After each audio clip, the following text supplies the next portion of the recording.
Did you hear all that? I tried to film it, James. Massive coyote pack. Just right over there. This is why we have livestock guardian dogs. This is why we have the Great Pyrenees. This is why we have the Anatolian Shepherd girl, Miss Cora. She's our mix. There goes Enoli running around. Because guys, winter is coming, and you're not the only one that eats chicken or anything else like that.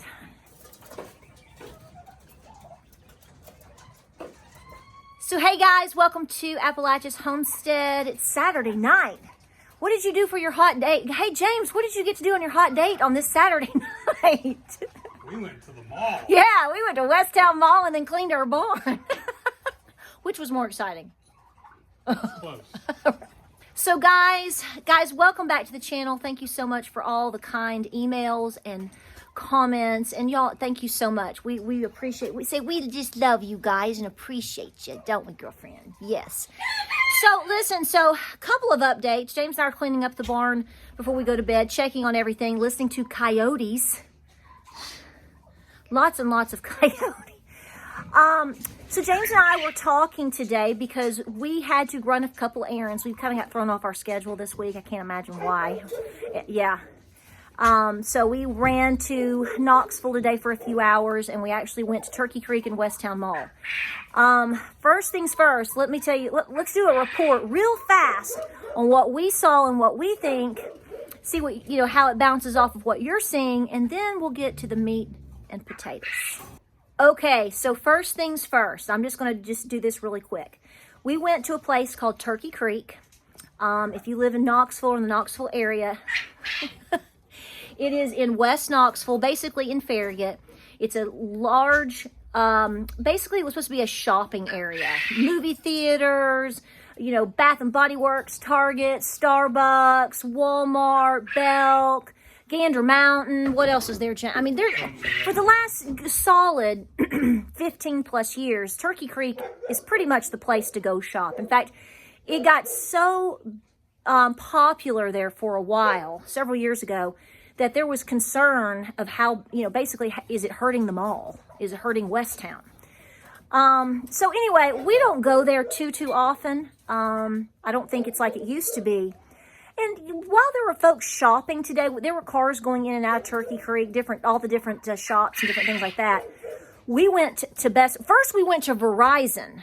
The entire time we were there, we saw 5 customers. This is a very large Verizon store. Yes, also. like the Verizon store, one of the Verizon stores that you'd want to go to. Very nice. 2 weeks before Christmas exactly, virtually nobody there. Do you want to tell them about Best Buy? Do you want to tell them about Best Buy? You just want to tell them something, don't you? So here's the deal. Next, after that, okay, I've got a turkey. What's he doing? I've got a turkey that's wrapping around. Hey. Okay, so anyway, do you want to talk about it? What are you going to say? So here's the deal. So we went to Best Buy. I actually filmed a little bit in the store. James, even my youngest son said, this doesn't look like anything that we wouldn't see on just a regular old day. Had one register open, and James, was there anybody buying anything? Not at the time. Not at the time we were there. So next, we moseyed to West Town Mall. Now, it was busy. Don't you think it was busy? There was a lot of foot traffic, but I don't know about people buying stuff. See, that's what we were trying to watch for. And we would walk. We had to go to the Apple store. And so we did. And they were very nice to us, very good people. And the employees were very sweet. And but we were walking around, and that's what we were talking about. We noticed people eating pretzels. We noticed a lot of people just walking. And we would try to time how often we saw somebody with an actual package. Like, you could see, how would you describe it? I would say, on average, every other person maybe had one package. Because you could go and you could see 2 women with a package each in their hand, and then you could go the next 7 people and they didn't have anything. Then you would see a couple and they might have 2 packages. But it was very sporadic. It wasn't like everybody was shopping. And what I noticed is if people had been shopping and they had a package, it wasn't it, James? It was like 1 per person. It's like they got one little doodad at the mall. So I don't know how the mall's doing. I think people were just trying to get out, people trying to, maybe see Santa around the corner, because I did not see heavy shopping. Maybe their sales are better than a month ago, because the Apple Store told us that he said, once we kicked into December, things did start to pick up. He said, but we expect that. But he did talk about how many dead days they've seen too. Well, and we've been in Apple in the past, not even at Christmas, and they would take your name and it would be 20 minutes before anybody could get to you. True.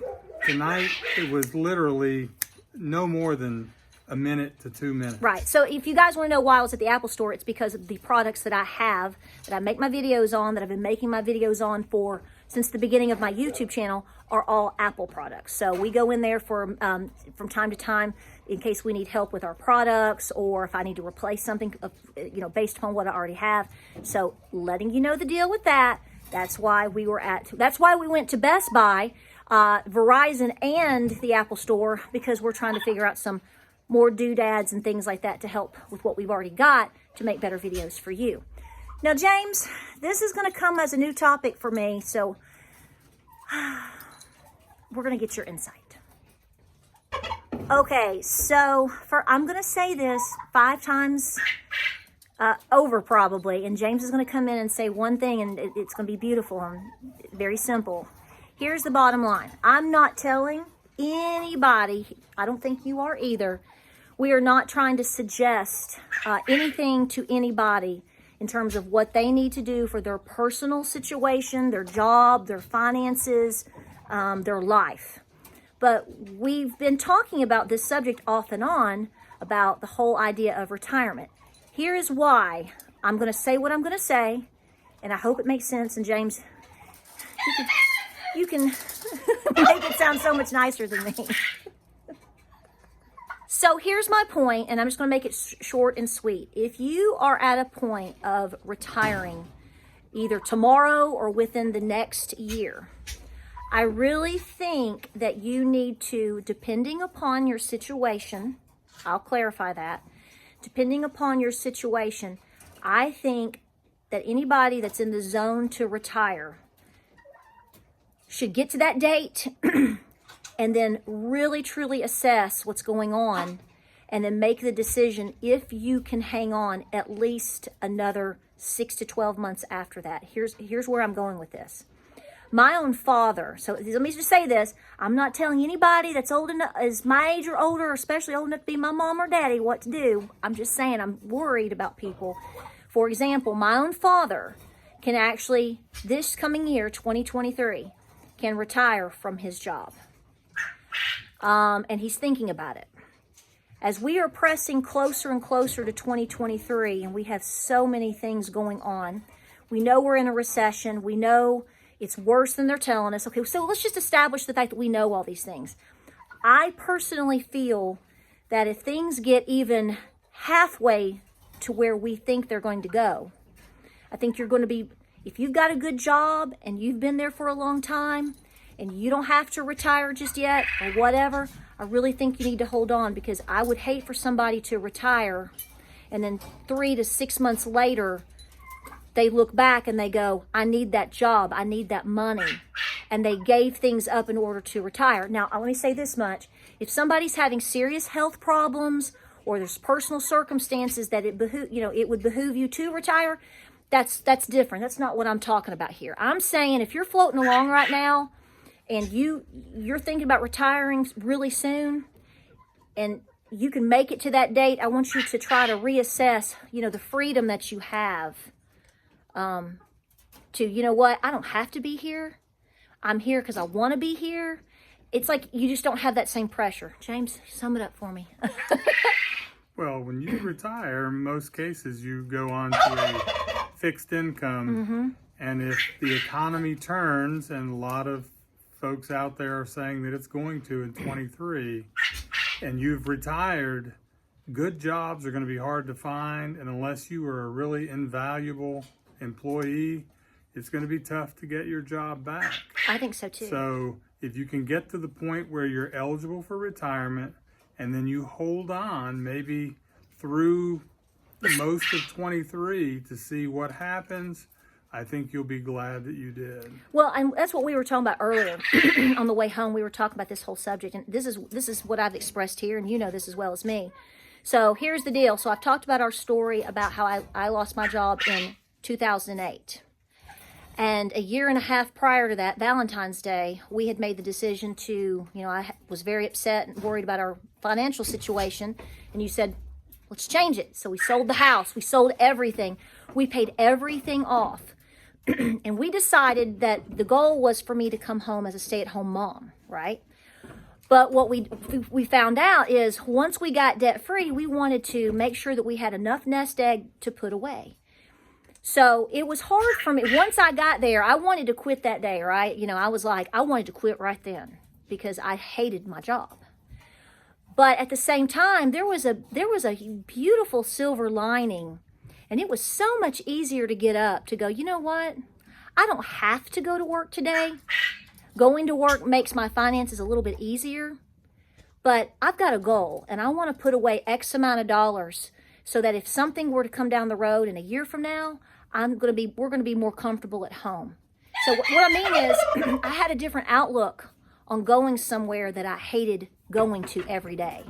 It made it that much easier because I went, okay, I got there, I did this, and now what I'm doing is we're just trying to sock away a little bit of money every week. And the beauty of that was, and then I'll shut up. The beauty of that was, unfortunately, 15 months later, when I actually, the economy, what happened in 2008, it hit us. Look at all that we had done. We hung on. Just hanging on that basic extra year made the biggest difference in our life. And so while we're not retiring anything at this point, so we're not trying to tell people what to do. If they need to do it, they need to do it. Okay, that's clear. But if you can hang on, like he said, I really worry that a year from now or 18 months from now, you go, I wish I had hung on. Anything else? What were you talking about earlier, James, when you were talking about some reduction in force? That, we might see in the next year, there'll be lots of people who could be, are they eligible to retire? And the company is shrinking, so they offer people like a reduction pay. Do you know what I'm talking about? Yes, I do. What I'm thinking is we may see that with people. So by default, them hanging on just a little bit longer, that's just, I can't predict that. Not only are you, okay, I'm there, and then you're just trying to save money to pay things off or buy more preps and food and whatever.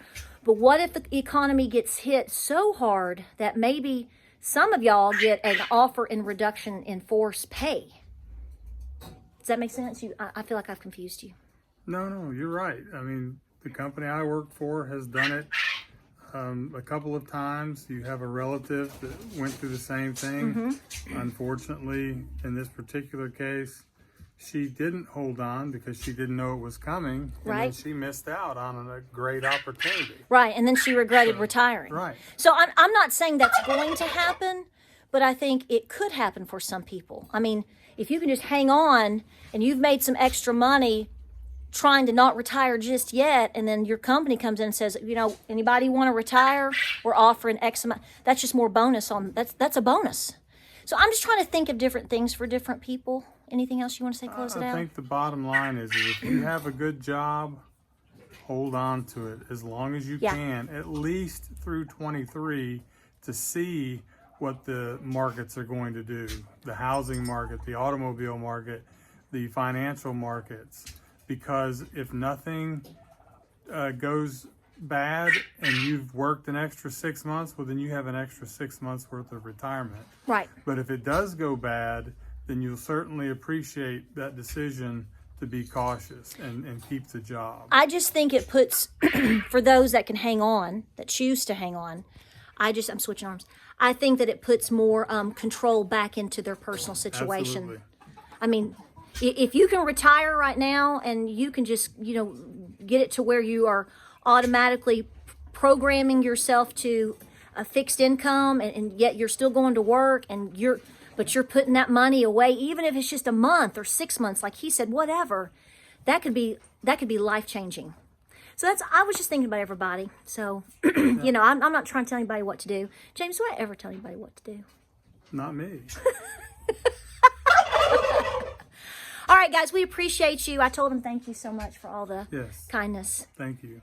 It's really overwhelming, and we greatly appreciate it. So we have videos coming up this week, guys. We're 2 weeks less. 2 weeks tonight is Christmas Eve for everybody. So we have some Christmas stuff coming up. I think you'll have fun with that. But you were on my mind tonight, guys. This is something we've been talking about all day. So just do the best you can. Stay prepared. Like, subscribe, and share our videos. We appreciate you. You know what? We're going to see you on the next video. See you again.